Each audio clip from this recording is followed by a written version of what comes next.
Harus kah? Halo, moshi-moshi. Oh.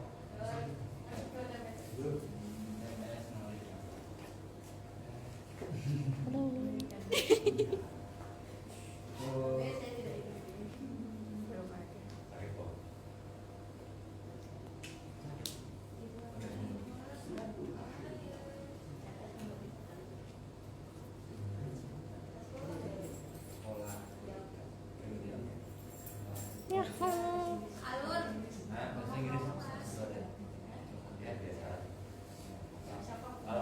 Apa itu pulang?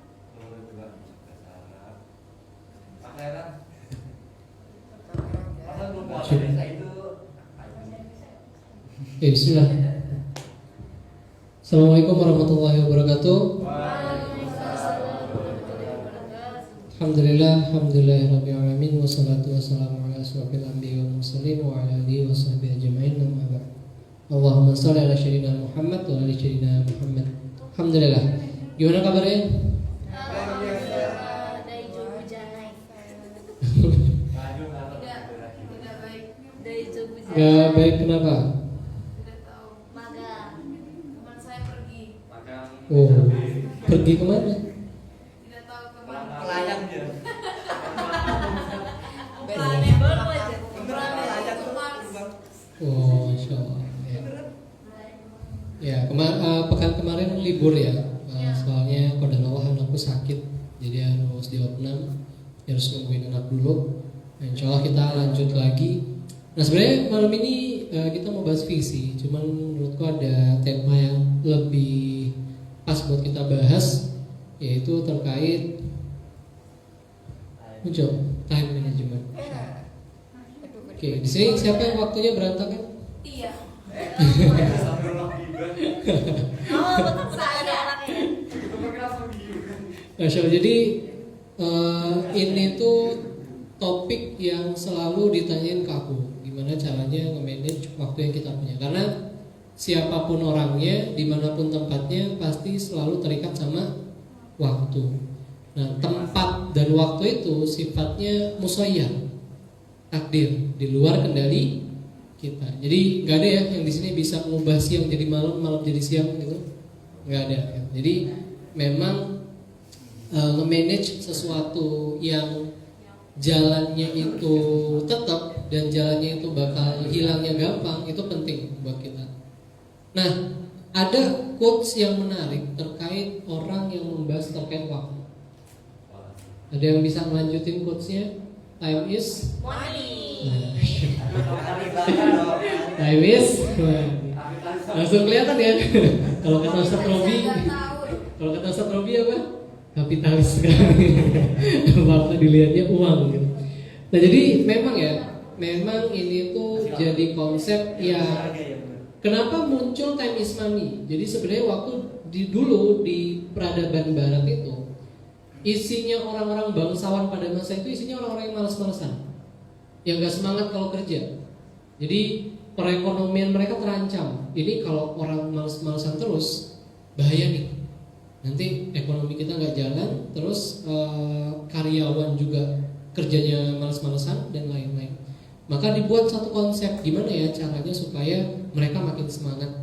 Nah, karena sudut pandangnya adalah sudut pandang kapitalis, di mana mereka memandang bahwa semua itu asasnya adalah materi, gitu. Jadi apa-apa tuh harus ada duitnya. Kalau nggak ada duitnya, lemes. Kalau nggak ada duitnya, males. Kalau nggak ada duitnya, skip dulu. Jadi apa-apa harus ada duitnya. Bahaya pemikiran kayak gitu. Ini berbahaya. Nah, jadi harus bisa nempatin. Nanti juga belajar terkait apa aja sih nilai-nilai perbuatan manusia itu. Ada yang nilainya memang nilai materi. Jadi nilai materi itu kayak apa? Contohnya kayak dagang, bisnis, kerja. Itu kan memang nilainya yang dicari uangnya kan. Nah, itu nggak apa-apa asal tetap ada nanti konsepnya namanya ada ruhnya. Nah, ruh itu bukan yang dimaksud ini ya kayak di film-film putih-putih arwah keluar dari mulut kita, itu bukan itu. Bukan ruh yang itu yang dimaksud. Ruh yang dimaksud itu kesadaran hubungan kita sama Allah. Jadi kesadaran kita bahwa kita itu ada ikatan sama Allah, ada hubungan sama Allah. Supaya apa? Supaya kerjanya nggak keluar dari syariat. Ya, jadi balik lagi ke tadi, ketika orang malas akhirnya dibikin satu konsep. Ini loh, kalau kamu menyia-nyiakan waktu, kalau kamu malas-malesan, nanti kamu jadi gembel, nanti kamu miskin. Bayangin orang di luar sana kerja mati-matian, cari uang, akhirnya kaya raya sukses, tapi kamu masih malas-malesan. Jadi semua itu diubah, time is money. Sabar. Time is money. Nah, yang setuju sama ini siapa? Konsep ini, Masya Allah. Alhamdulillah. Vitalis sekali, yang lain malu-malu ya. Nah, sebenarnya konsep yang paling pas buat muslim itu gimana? Gimana cara kita memandang waktu? Kenapa ini penting? Karena sebelum memanage waktunya, kita harus ngerti dulu value dari waktu itu apa. Karena kalau nggak paham value-nya, ngapain di manage? Orang nggak bakal semangat buat manage waktunya atau ngatur waktunya. Nah, untuk membahas waktu, maka kita harus belajar terkait life timeline. Garis kehidupan atau timeline kehidupan, garis waktu kehidupan. Jadi panjang tuh, nah ini kan panjang tuh di situ garisnya. Ini nggak kelihatan. Garisnya panjang di sana, itu garis waktu kehidupan kita. Dan kalau kita taruh titik, nah, kita taruh 2 titik untuk membatasi. Apa yang dibatasi? Bahwa kehidupan itu dari titik 1 ke titik 2. Lihat ya, ada garis tengah dibatasi sama titik, maka kehidupan itu titik A ke titik B. Lalu ada apa di balik kedua titik itu?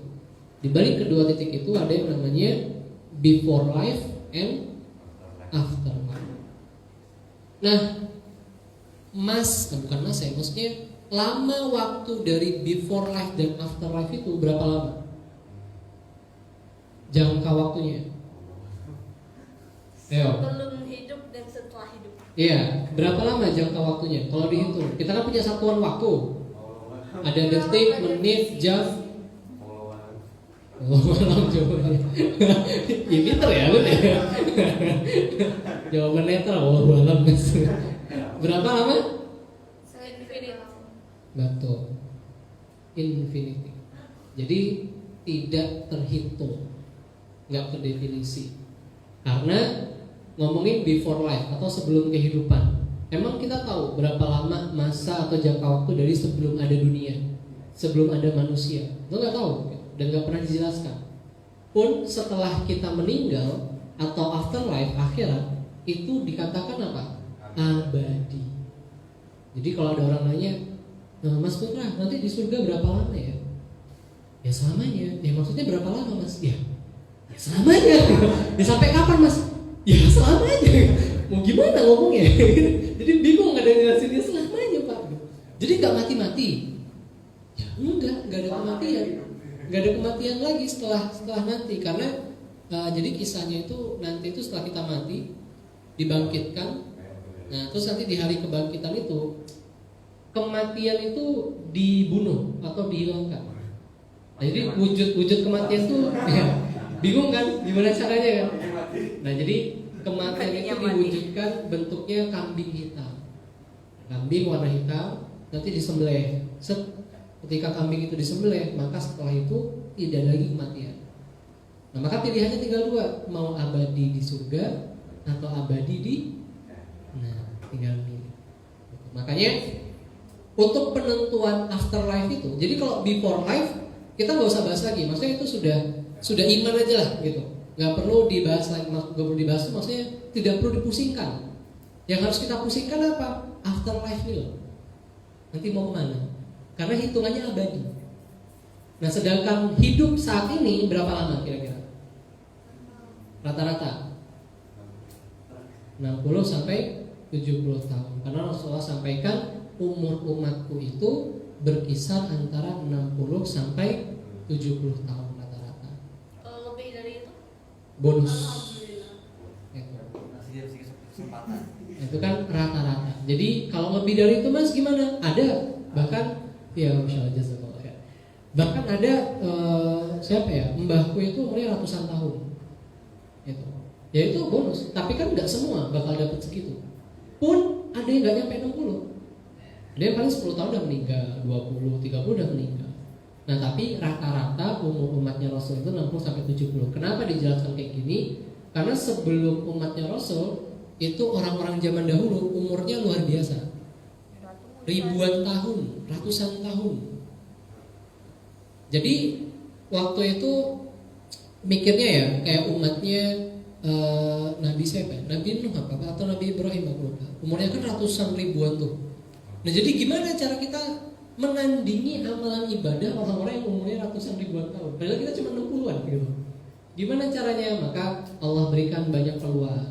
Kayak ada bulan Ramadan, ada Lailatul Qadar. Jadi itu manfaatnya tuh, kesempatan. Ibaratnya kalau main game itu lagi dikali-kali tuh, lagi dibonus-bonusin. Kayaknya diambil. Nah itu 60 sampai 70 tahun. Kalau dikonversi ke waktu akhirat, ada yang tahu satu hari di dunia satu hari di akhirat berapa lama di dunia? 24 jam. Waduh. Ada yang tahu? Berapa ribu tahun cahaya? Iya. 1000. Berapa? Satu hari di akhirat 1000 tahun di dunia. Tidak tahu juga. Nggak tahu juga. Belum merasakan. Nggak tahu juga. Jadi kalau nggak salah itu kan 1000 tahun apa ya? 1000 tahun di akhirat. Satu hari di akhirat itu di sini 1000 tahun. Jadi kalau misal kita kalikan 60 sampai 70 tahun ini ke waktu akhirat, kira-kira berapa lama? 600. Kalau 1000 aja kan misal satu hari. Jadi kalau 60 tahun kira-kira 1,5 jam waktu akhirat. Makanya Allah sampaikan coba kamu hitung atau coba kamu renungkan berapa lama sih kamu tuh hidup di dunia. Terus manusia ngejawab tanyakan ke yang lebih tahu, maksudnya ke malaikat. Maka Allah sampaikan sesungguhnya kalian hidup di dunia itu tidaklah lama melainkan hanya sekejap saja, sebentar, cuman 1,5 jam. Dan 1,5 jam ini nentuin kehidupan abadi kita nanti. Bayangin 1,5 jam doang nentuin mau abadi di surga atau abadi di neraka. Makanya konsep-konsep kayak YOLO, tahu YOLO? You only live once. Gak tahu ya? Kayaknya angkatan lama deh. Jadi ada konsep di barat itu YOLO namanya. Jadi panjangan dari singkatan dari You Only Live Once. Artinya apa?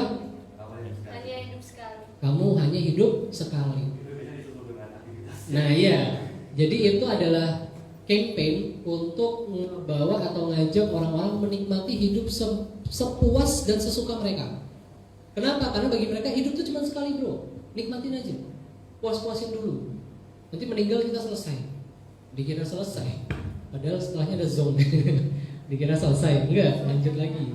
Ada perhitungan. Maka kita harus benar-benar ngerti bahwa 1,5 jam yang kita punya ini nentuin kita bakal bahagia selamanya atau menderita selamanya. Ini pentingnya waktu untuk seorang muslim. Dan kalian harus paham juga dari 60 sampai 70 tahun tadi itu nggak semuanya bisa kita pakai waktunya. Kenapa? Karena ada waktu tidur, ada waktu kecil, ada waktu tua renta. Makanya ada yang namanya dalam konsep Islam itu peak performance time, PPT. Sebenarnya kalau di productivity itu ada peak performance hour. Jadi jam-jam dimana kita tuh performanya tinggi, gitu. Biasanya bagi muslim itu jam-jam setelah subuh itu tinggi banget performanya. Otaknya lagi fresh, diajak berpikir kreatif enak, diajak bikin karya juga enak. Nah kalau di Islam kita punya peak performance time. Maksudnya apa? Kita punya waktu di mana performa kita tuh tinggi banget. Kapan? Ketika muda. Apa definisi muda? Kuat. Apalagi? Di antara dua kelompok. Habis balik.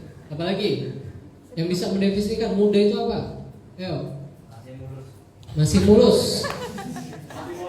Masih polos, baru buka casing. Yo. Masih bau box nih. Apalagi? Coba.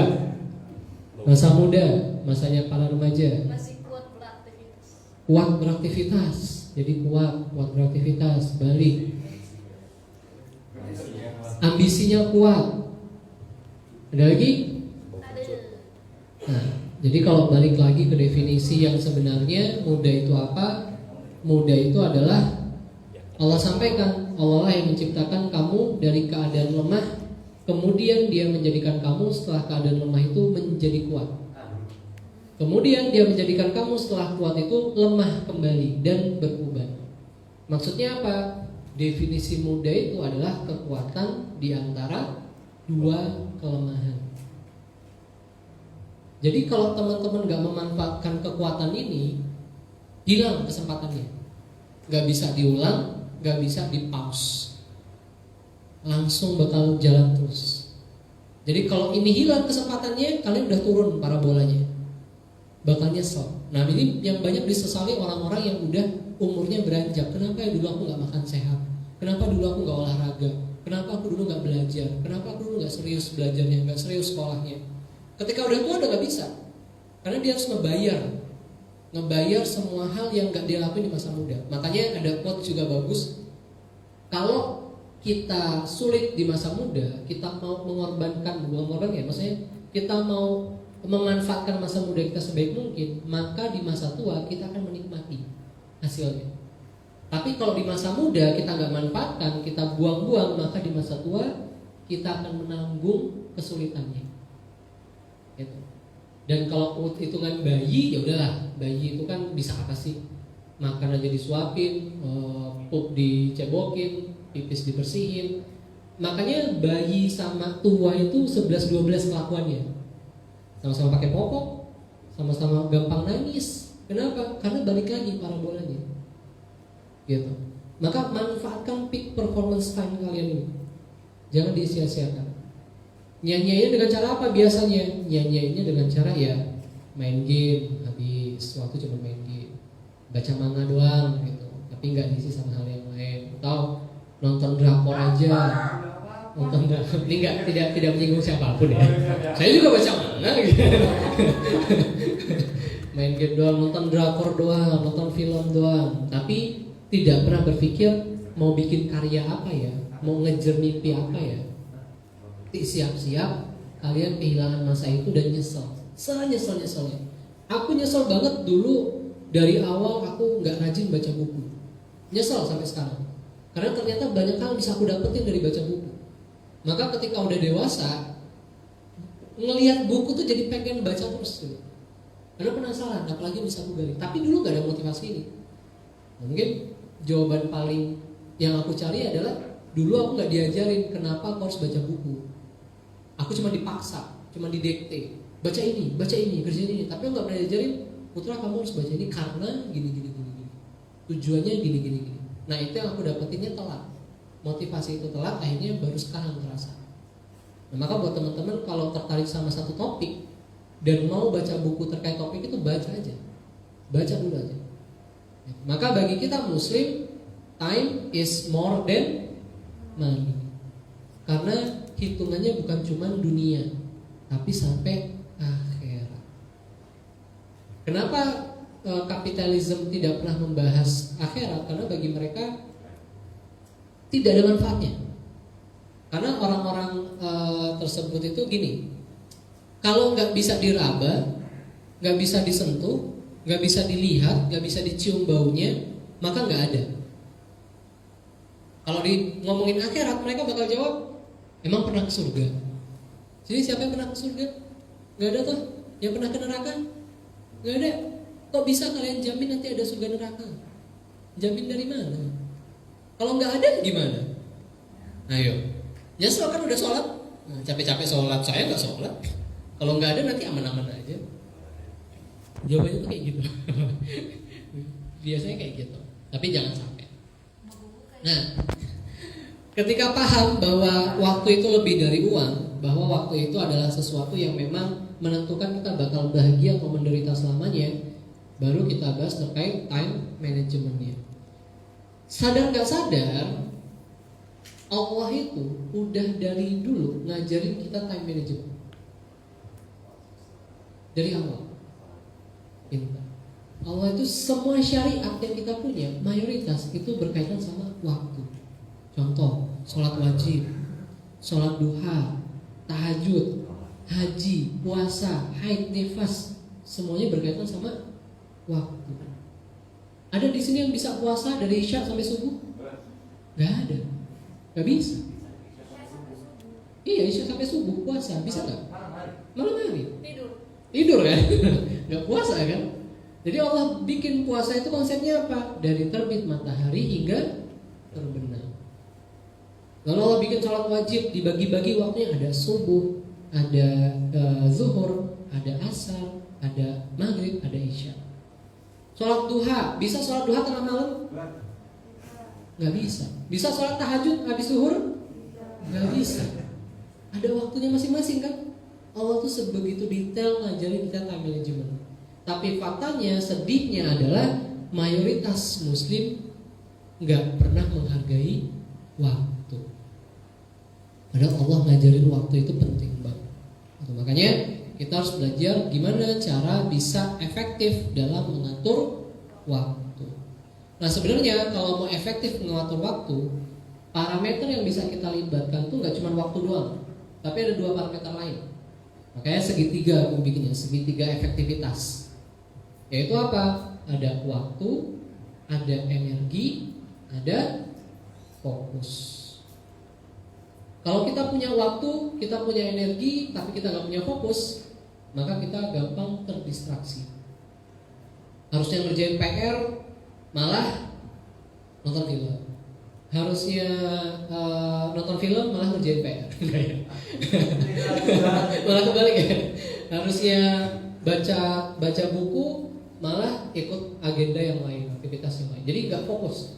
Punya waktu, punya fokus, tapi nggak punya energi, lemas, capek. Punya fokus dan punya energi tapi nggak punya waktu. Gimana? Nggak bisa kan? Nggak punya waktunya. Jadinya multitasking. Akhirnya nggak selesai dengan bagus, nggak selesai dengan baik. Hasilnya nggak bagus. Maka kita butuh waktu, energi dan fokus. Nah sebenarnya dalam ilmu self development ini tuh masing-masing punya bidangnya di sendiri. Jadi ada time management, ada energi management, ada fokus management. Nah itu aku ngebahas semuanya. Dan sebenarnya di masing-masing komponen ini dibagi 3 lagi. Nah, jadi dibagi 3 apa aja? Ada spiritual, ada physical, ada sosial. Ada waktu spiritual, waktu physical, waktu sosial. Ada energi spiritual, energi physical, energi sosial. Ada fokus spiritual, fokus physical, fokus sosial. Itu dibagi lagi, beda-beda lagi. Contoh paling gampang kayak energi. Energi spiritual itu didapat dari mana? Didapat dari ketakwaan. Nah, didapat juga dari kesabaran, rasa syukur, sama taatan. Itu takwa, taat, sabar, syukur. Itu beberapa poin aja. Gitu. Jadi didapat dari sana. Kalau energi fisikal dapatnya dari mana? Dari olahraga, makan, tidur, istirahat, qailullah, tidur siang. Kalau energi sosial dapatnya dari mana? Dari kita ngebantu orang. Manfaat apa yang bisa kita kasih ke orang yang bikin kita dapat energi untuk bisa terus produktif. Nah itu baru satu komponen. Itu pembahasannya panjang banget. Kita harus workshop 1 hari full. Dari jam 8 sampai jamnya 6 sore lah gitu. Kira-kira 10 jam lah. Nah jadi masing-masing kalau mau efektif time managementnya harus punya 3 komponen ini. Waktu, energi, sama fokus. Kalau kita punya waktunya, kita bikin time blocking. Nanti kita bahas di belakang insyaallah. Nah value yang dibawa terkait time management juga adalah ketika Allah sampaikan di satu surah yang emang khusus ngebahas waktu. Ada yang tahu nama surahnya? Surah? Al-Asr. Hafal ya? Insyaallah. Ada yang gak hafal Al-Asr? Kenapa Mas Asri selalu ininya apa dibacanya ketika pulang sekolah atau pulang sesuatu? Jangan tanya saya. Tanya saya.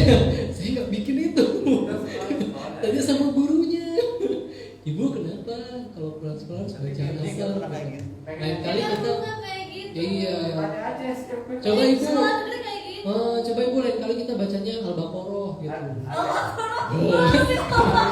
Kalau bosan Al-Asr bisa baca Al-Baqarah. Tapi sampai habis gitu kan. Pulangnya tahun depan. Nah, di Al-Asr Allah sampaikan, Auzubillahi minasyaitonirrajim. Apa ayat pertamanya? Al-Asr. Terus innal insana lafi khusr. Terus illal ladzina amanu wa 'amilus shalihat wa tawassaw bil haqq wa tawassaw bis sabr. Di sini ada parameter supaya kita nggak jadi orang-orang yang merugi waktunya, gitu. Dan ini harusnya jadi concern setiap muslim. Dia harus paham semua parameter ini supaya dia punya waktu nggak sia-sia. Karena kebanyakan orang kalau ngomongin time management cuma ngomongin waktu kerja, waktu istirahat, udah selesai. Kapan harus kerja, kapan harus istirahat. Ujung apa? Bonus-bonus ditambahin waktu healing lah. Healing sama keluarga, healing sama diri sendiri. Udah, selesai di sana. Itu masih masuk kategori orang-orang yang merugi, kata Allah. Allah sampaikan sesungguhnya manusia itu benar-benar dalam kerugian. Illallazi, kecuali illa allazina amanu, orang-orang yang pertama beriman. Nah, jadi ada 4 syarat supaya kita nggak jadi orang yang merugi. Yang pertama beriman. Kedua, mengerjakan amal soleh. Ketiga, saling menasihati supaya mentaati kebenaran atau simpelnya dakwah. Dan yang keempat, saling menguatkan dalam ketaatan. Saling menasihati supaya menetapi kesabaran. Jadi maksudnya gimana? Pertama, kalau nggak mau merugi, jadilah orang yang beriman.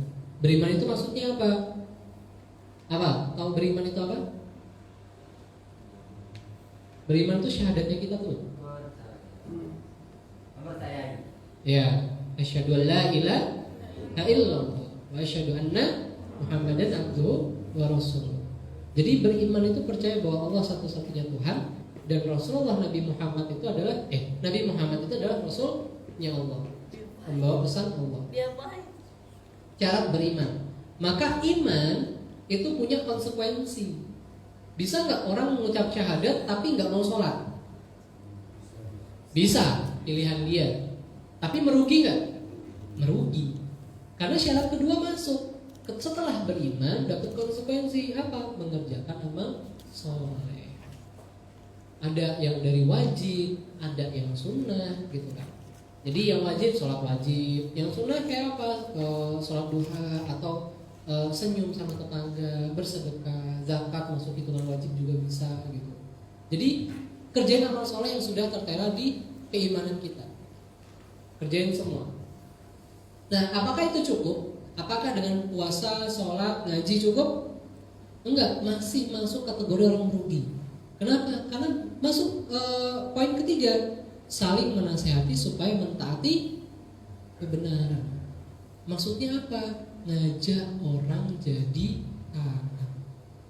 Kalau nggak ngelakuin ini, rugi. Maka ada satu kisah, satu daerah nih, satu desa atau kota gitu, satu wilayah. Isinya orang-orang yang maksiat semua. Cuman ada satu orang doang yang beriman. Dan dia sholat, ngaji, puasa, lengkap. Tapi ketika malaikat mau mengazab daerah ini, siapa yang pertama kali diazab? Orang yang bermaksiat atau orang yang beriman tadi? Enggak. Yang pertama kali diazab orang yang beriman. Kenapa? Karena dia cuma ngurusin diri sendiri. Bayangin, udah sholat, udah puasa, tapi masih diazab. Ayo. Ini bahayanya ketika muslim itu akhirnya tidak melihat bahwa agama ini tuh lengkap. Ada hablum minallah, hablum minasih, hablum minannas. Kalau cuma hablum minallah doang, gak bisa. Hablum minafsi juga gak bisa, gak lengkap. Ada hablum minannas. Hablum minallah membahas apa? Akidah sama ibadah. Hablum minafsi bahasnya apa? Makanan, pakaian, ya kan? Akhlak, gitu. Hablum minannas bahasnya apa? Pendidikan, ke tetangga, sosial kita, bagaimana cara kita bersosial, terus sistematika kepemimpinan, juga pemerintahan, juga perdagangan, muamalah, juga urusan sanksi, hukuman, undang-undang itu semua dibahas lengkap. Maka Islam itu paket lengkap. Nah lalu masuk ke poin keempat. Beriman itu gak gampang, pasti ada ujian, ada cobaan. Mengerjakan amal soleh juga kadang ada semangatnya, kadang ada turunnya, ada malesnya, ada semangatnya. Berdakwah apalagi, kadang diomongin sana sini, weh Pak Ustadz gitu. Tiba-tiba mau sholat ke masjid baru pakai sarung, weh udah jadi ustadz nih, ada aja cibiran-cibiran. Jadi aku ya di desaku itu ya, di desaku itu kalau ada anak muda sholat ke masjid 5 waktu dicurigai. Loh, heran kan? Dulu, tapi sekarang insya Allah sudah berubah. Dulu karena Islamofobia itu lagi rame-ramenya. Ada bom panci. Kau pernah dengar bom panci nggak? Nggak pernah. Tapi panci. Iya, jadi dia panci diisi bom. Dan itu dulu ngebomnya di kantor polisi, ngebom di mana lagi ya? Di mall juga pernah. Jadi masanya di mana banyak teror-teror bom. Dan itu dikaitkan sama Islam. Apalagi kabar bom Bali.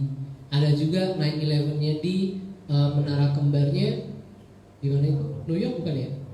Iya, pokoknya di Amerika sana. Itu lagi parah-parahnya. Makanya kalau ngelihat orang beragama bagus, itu orang curiga. Jangan-jangan teroris. Apalagi kalau udah jenggotan. Wah. Udah celananya naik sedikit. Wah, itu udah makin wah. Itu dulu ketika ada anak muda, aku juga pernah gitu sholat 5 waktu di masjid, orang heran melihatnya. Putra pulang-pulang udah alim sendiri nih. Sampai ditanya, putra ikut aliran apa ya? Lah buset. Lah buset. Gimana ceritanya? Jadi normalnya itu sholat di masjid itu ya maghrib sama isya gitu. Subuh tuh bagus. Tapi kalau zuhur sama asar tuh jalan. Nggak normal. Agak aneh. Jadi agak susah. Nah makanya butuh kekuatan, butuh saling support, butuh saling mendukung. Makanya kita butuh support system, saling menguatkan dalam ketaatan. Maka Rasulullah punya para sahabat juga punya orang-orang yang mendukung mereka gitu. Nah kalian juga butuh cari teman yang saling menguatkan.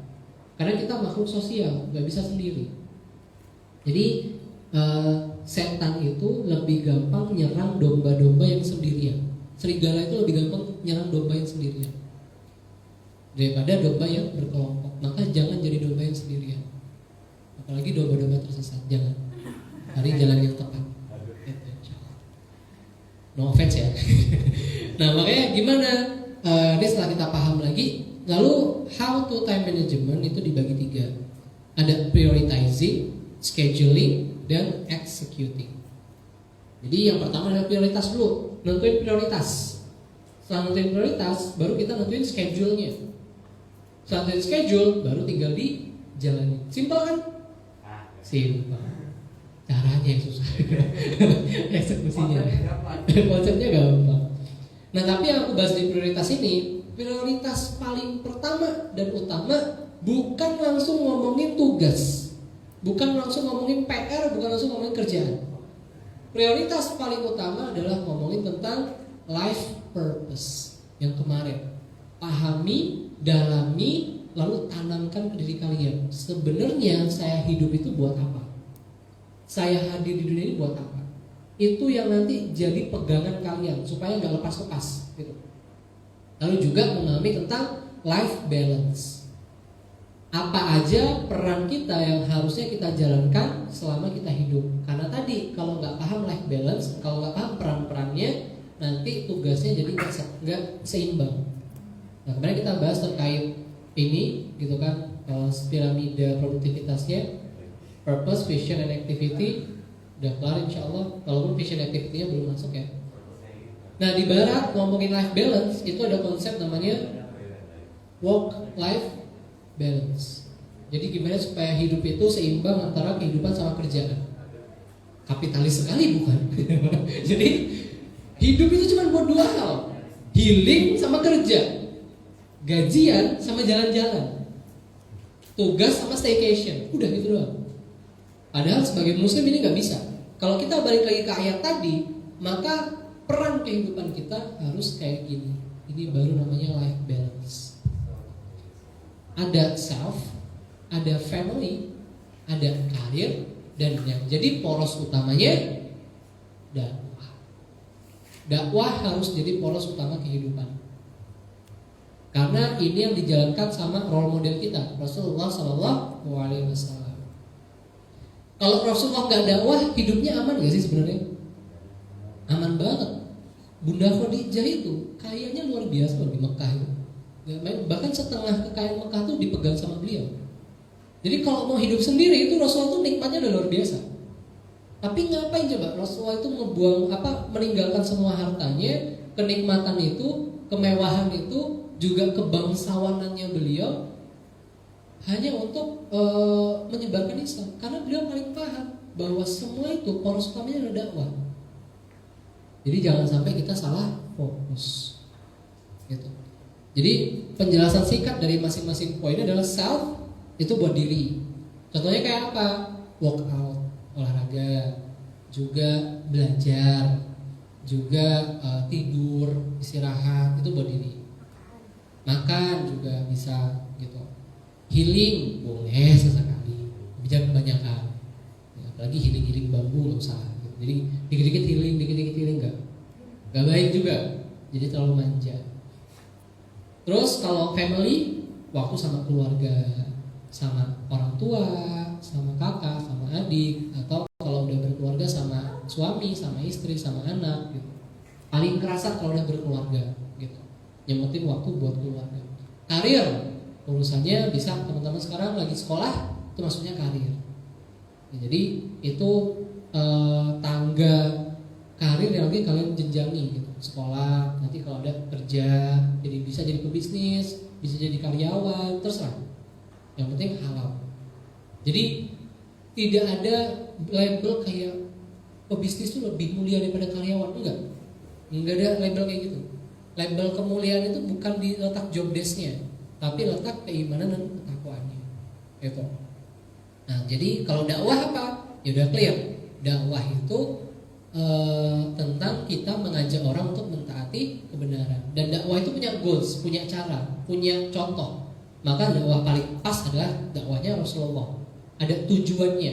Gak cuma sekedar bikin orang baik, tapi tujuan paling utama adalah Rasulullah paling utama membumikan Al-Quran, mengesahkan Allah dalam bentuk ya bumi ini diaturnya sama hukum-hukum Allah. Udah gitu. Jadi harus sampai ke situ. Nah terkait pembagian, lalu tadi prioritizing ya, kita ngomongin time management juga ngomongin tentang pembagian malam dan siang. Nah ini banyak orang keliru gitu. Malam dan siang itu punya aktivitasnya masing-masing. Dilihat dari cahayanya, matahari sama bulan, intensitas cahayanya beda, kerapatan udaranya juga beda, nuansa sama ambience-nya juga beda. Malam sama siang, benar nggak? Ya. Benar. Makanya Allah sampaikan malam untukmu sebagai pakaian dan tidur untuk istirahat, dan Dia menjadikan siang untuk bangkit berusaha. Malam untuk istirahat, siang untuk bekerja. Jadi ada konsep di kapitalisme itu, ya mau kapanpun kamu kerja terserah, yang penting selesai. Mau itu tengah malam sampai subuh terserah. Aku sampai punya teman yang kerjanya shift-shiftan, dia bilang sampai gini, Mas, emang bener ya kata Mas Putra gitu, kerja shift gini kerasa banget. Ketika kita shiftnya pagi itu semangat, fokus. Tapi kalau shiftnya malam gak bisa Mas, pasti ada aja sakitnya, pusingnya, gak fokusnya, walaupun siangnya udah tidur. Karena balik lagi itu ngelawan fitrah gitu. Jadi malam untuk istirahat, siang untuk aktivitas kerja. Nah harus paham juga terkait pembagian waktu subuh, maghrib, isya. Jadi Allah itu udah bagi waktu sholat itu udah bagus banget. Aktivitas kita itu patokannya waktu sholat, bukan waktu sholat ditempelin ke aktivitas. Beda. Jadi tolong dibedain ya. Jadiin sholat sebagai patokan waktu sama jadiin sholat sebagai hiasan waktu kita. Kalau jadiin sholat sebagai patokan waktu, jadi enak. setelah subuh ngapain. Nanti udah subuh masuk waktu pagi gitu kan, waktu pagi itu kerja biasanya sampai batas asar atau jam 4 lah gitu. Jadi setelah asar ada family time sampai isya. Setelah isya bisa belajar sebentar sampai jam 9 atau jam 10. Setelah itu tidur. Nanti nempel semua tuh waktunya jadi enak. Dan terakhir ketika udah paham semua hal ini, maka tinggal eksekusi. Lagi ya tuh. Mau gambar ya, di foto aja. Nanti digambar. Ya tuh. Jadi harus ngerti pembagian waktu kayak gini. Karena Rasulullah SAW sendiri pun itu pembagian aktivitasnya berdasarkan waktu sholat. Nanti kapan-kapan aku share diagram aktivitasnya Rasulullah 24 jam. Nah terakhir eksekusi, karena waktunya sebentar lagi pendek ya. Aku sampai simpel aja. Tips untuk bisa eksekusi, pelajari 3 hal ini: cara prioritas, cara schedule, sama time blocking. Nah untuk prioritas, jadi tadi prioritas utama ya. Kalau ini prioritas tugas, lebih teknis lagi, mulai masuk ke lebih teknis. Aku sarankan mulai belajar, atau kalau pernah dengar, untuk orang awal, untuk orang pemula itu bisa pakai tools. Nama toolsnya Eisenhower Decision Matrix. Ini bukan aplikasi sih, tapi aku punya template Notion-nya. Jadi dia bisa, nanti tak kasih lihat. Nah jadi Eisenhower Decision Matrix ini ngebantu buat prioritas, prioritasin tugas. Ada 2 parameter, ada important, ada urgent. Ada penting dan mendesak. Ya genting, penting dan genting. Kalian udah pernah belajar ini? Udah. Ya. Nah udah pernah ya. Jadi ini penting gitu. Jadi dipakai loh sampai dunia profesional, masih dipakai. Nah jadi contoh, jadi ada 4 kategori dari 2 parameter ini. Nah ini lihat ininya aja ya. Aku kasih lihat kalau implementasinya. Implementasinya kita lihat di sini. Aku tuh ada di sini. Nah ini. Oke. Aduh banyak banget. Oh. Harus di ini ya. Harus di mirror. Kita mirrorin dulu.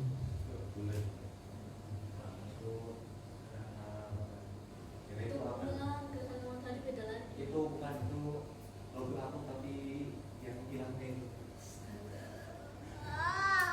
Terima kasih. Kelihatan ya? Nah ini salah satu tools yang aku pakai. Jadi ini tadi kalau kalian lihat ada 4 kategori ya. Ada do immediately, ada schedule this, ada delegate, ada eliminate. Nah jadi sering tak pakai tuh, saking banyaknya. Nah contoh cara pakainya adalah, coba kita ke yang sepi aja. Nah, di sini. Cara pakainya adalah ini. Set. Misal bikin PR, ngerjain PR fisika. Nah, ada dua parameter, penting dan genting. Kalau dia penting, dilihat pentingnya dari mana? Dari dampak dia sama kehidupan kita. Dampaknya gede apa enggak? Kalau nggak ngerjain PR fisika, nilaiku jelek. Kalau nilaiku jelek, raportku merah. Kalau raportku merah, dimarahin orang tua misal. Kalau dimarahin orang tua, saya dicoret dari kakak. Kalau dicoret dari kakak, saya tinggal di pinggir jalan. Kalau tinggal di pinggir jalan, saya sakit-sakitan, nggak bisa makan. Jadi kan saking. Ini misal ya, contoh. Jadi penting kan? Penting. Nah sekarang urgensi, mendesak atau tidak, genting atau tidak. Nah deadline-nya bisa minggu depan, tapi butuh ngerjainnya waktunya 5 hari. Berarti tetap urgen kan? Karena urgen itu bukan dari deadline doang, tapi dari berapa lama kira-kira harus nyelesain ini. Ya, jadi jangan mentang-mentang deadline-nya masih 3 hari lagi, kita anggap tidak genting. Tapi dilihat porsi kerjanya ini berapa lama. Kalau memang mepet sama deadline, maka kita masukin urgent. Kalau udah urgent, otomatis dia nanti masuk ke sini. Nah, jadi tak lihatin ya. Ini ngejar PR fisika kan.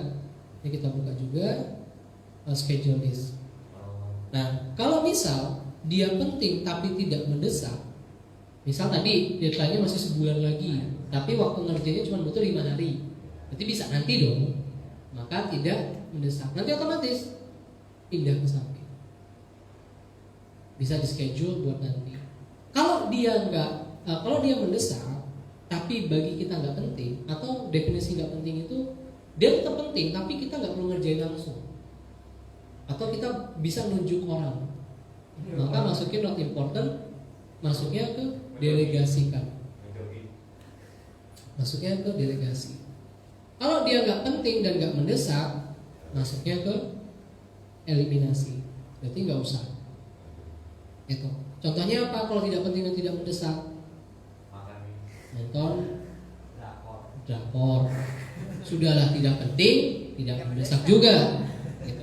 Apa dampak tidak nonton drakor? Sampai kelaparan kah? Sampai bisa menggigil? Enggak kan? Gak penting kan? Gak penting. Penting mas, karena kalau saya nggak nonton drakor saya nggak pinter. Wah. Mencuri teman. Ada yang pernah bilang aku gitu, mas kalau kita nonton drakornya karena belajar ilmu dari drakor itu gimana? Misalnya ada drakor tentang lawyer, tentang hukum. Saya kebetulan kuliah jurusan hukum. Terus saya belajarnya dari drakor itu. Wah. Terus tak jawab kan. Kira-kira drakor itu satu sesi berapa episode? 12 mas. 12. Satu episode berapa lama? Sejam mas. Sejam. Berarti kalau 12 episode di rata-rata berapa? 12 jam mas. 12 jam. Dari 12 jam itu 12 jam sama nonton drakor dan 12 jam kamu baca buku, lebih banyak mana dapat ilmunya? Jadi jangan jadi alasan belajar. Enggak, itu bukan buat belajar. Itu buat hiburan, sudahlah gitu. Tapi disisipin belajar sedikit-sedikit gitu. Jadi jangan aku ini buat belajar. Jadi nanti belajarnya ke sana terus. Habis nonton satu drakor sesi hukum ini, nyari yang hukum lain. Judul hukum lain, judul hukum lain. Habis semua drakor ditonton sama dia.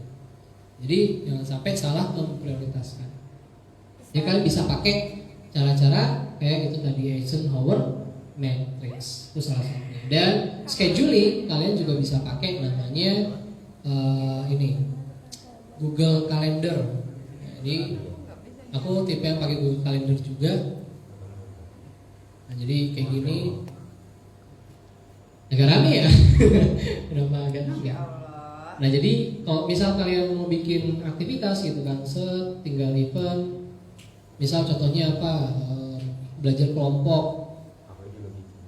Belajar kelompok, kalian udah prioritasin tuh. Udah prioritasin, terus kapan kira-kira belajar kelompoknya? Nanti ini bulan sih. Nah, nanti ini September tanggal 30-nya kapan? Jamnya ya nggak terlalu malam lah, jam 7 sampai jam setengah 9 deh gitu. Tinggal di save. Muncul tuh belajar kelompok. Mana sih belajar kelompok? 2 dari 30. Nah kalau lihat dari ininya nanti lebih enak. Nah jadi kelihatan di sininya belajar kelompok jam segini sampai jam segini. Sisanya ada waktu kosong. Ini yang meminimalisir aku bikin jadwal tuh jadi tabrak-tabrakan. Dan orang kalau nanya jadwal, mas jam segini tanggal segini kosong nggak? Aku tinggal buka ini. Oh kosong kok. Kita bisa bedain. Karena biasanya orang masalah kayak gini tuh abai. Nanti tiba-tiba, aku lupa tabrakan sama ini ternyata. Ternyata aku hari ini mau kesini. Ternyata gitu. Jadi udah nggak jelas. Nggak penting scheduling.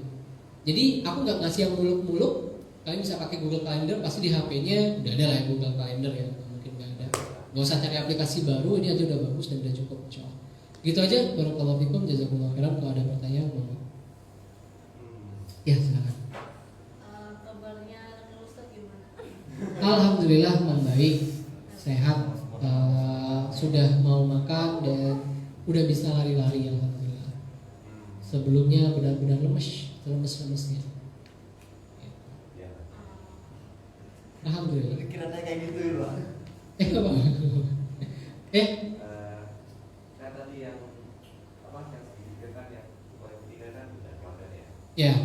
Nah, misalnya sih kalau udah berdakwah tapi orang yang berdakwah udah udah ikutin aja apa kayak gimana ya. Aku kan sebut nama ya. Aku kan sebut nama. Gimana maksudnya? Kalau udah dakwah terus wanita udah kayak ibaratnya moto kayak nggak apa-apa ikutin yang sudah apa-apa gitu gimana? Oh ya, jadi Gimana? gini, konsep dakwah itu kita menyampaikan. Nah, mau dia menerima atau enggak, berubah atau enggak, di luar kendali kita. Karena Rasulullah SAW pun berdakwah ke pamannya.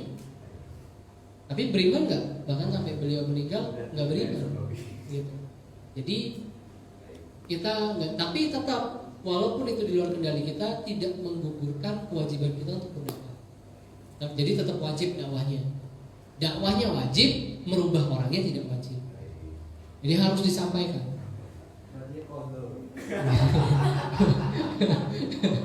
Gitu. Jadi dakwahnya tetap wajib, nggak menggugurkan kewajiban dakwahnya. Ada lagi? Ini Ustaz. Ya.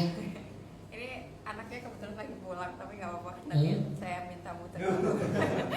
Ini Ustaz, kalau misal ada murid kita, ya misalnya saya penggemar drakor, terus ya suka lemburan drakor gitu, misalnya. Terus ditanya alasannya apa, ini urgent karena teman-temannya suka. Terus kalau misalnya kita nggak nonton, nanti kita dijauhin sama temennya.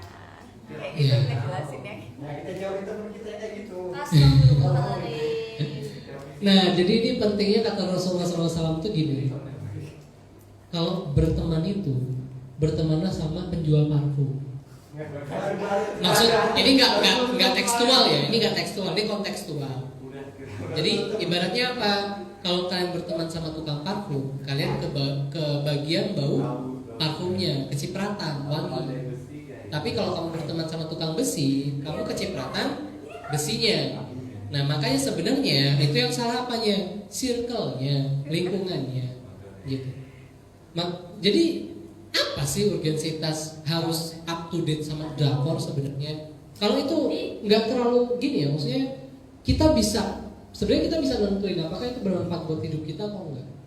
Sekedar up to date sama drakor itu menurutku nggak terlalu bermanfaat, nggak terlalu ngefek, nggak terlalu berdampak. Kalau misal kita jadi nggak nyambung ngobrolan sama circle kita, sama teman-teman kita, berarti yang salah circle-nya. Ngapain sudah tidak bermanfaat dilanjutin? Gitu. Oh nanti aku dijauhin teman-temanku kak, ya nggak apa-apa. Berarti kamu lagi Allah bantu buat dijauhkan dari hal-hal yang nggak bermanfaat, gitu kan? Malah cari temen yang dukung kamu buat cari hal yang bermanfaat, yang bakal nanyain kalau kamu, kamu udah belajar ini belum? Oh, udah belajar ini belum? Nah itu, gitu, itu lebih penting. Jadi aku pribadi ketika aku dulu main game, kalau nggak up to date sama gamenya, nggak bisa ikut main dong. Kalau lagi pada mabar, lagi nginep gitu, ayo mabar, buka akun, ayo mabar. Ya pasti harus install gamenya loh. Tapi ketika aku udah nggak main lagi, dijauhin nggak? Ya iya dijauhin, ngapain juga aku nongkrong sama mereka, cuma ngeliatin mereka megang HP, nggak nyambung akhirnya. Maka di situ yang namanya kita bersyukur sama Allah sudah dijauhkan dari hal itu, maka kita minta dikasih circle yang baru. Gitu. Nanti memang dalam waktu dekat bedanya nggak kelihatan, tapi kalau ditumpuk sebulan, 2 bulan, 3 bulan ke depan kelihatan tuh bedanya. Mereka masih di situ-situ aja, kita udah sampai mana? Nanti yang nyesel siapa? Mereka sendiri. Maka jangan nyesel sama sesuatu yang nggak bikin kita berkembang. Nyesellah sama sesuatu yang kita tinggalkan, padahal itu yang bikin kita berkembang. Jadi itu jawabannya insya Allah. Nggak perlu ditakutkan lah. Nggak penting juga. Nggak masuk neraka kok nggak nonton drakor. Maksudnya nggak up to date drakor tuh nggak dosa, nggak apa-apa. Nggak ditanya malaikat. Kamu ngikutin drakor yang baru nggak? Enggak, cedera kan nggak dipecut ya. Kenapa? Iya. Ada lagi? Sudah? Kalau sudah cukup ya, insyaallah. Barakallahu fikum. Kita tutup dengan hamdalah. Alhamdulillahirabbil alamin. Istighfar, astagfirullah. Dan kita sempurnakan dalam doa pertama majelis. Subhanallah wa bihamdika, nasyhadu an la ilaha illa anta, nastaghfiruka wa natubu ilaik. Barakallahu fikum, jazakumullahu khairan. Assalamualaikum warahmatullahi wabarakatuh.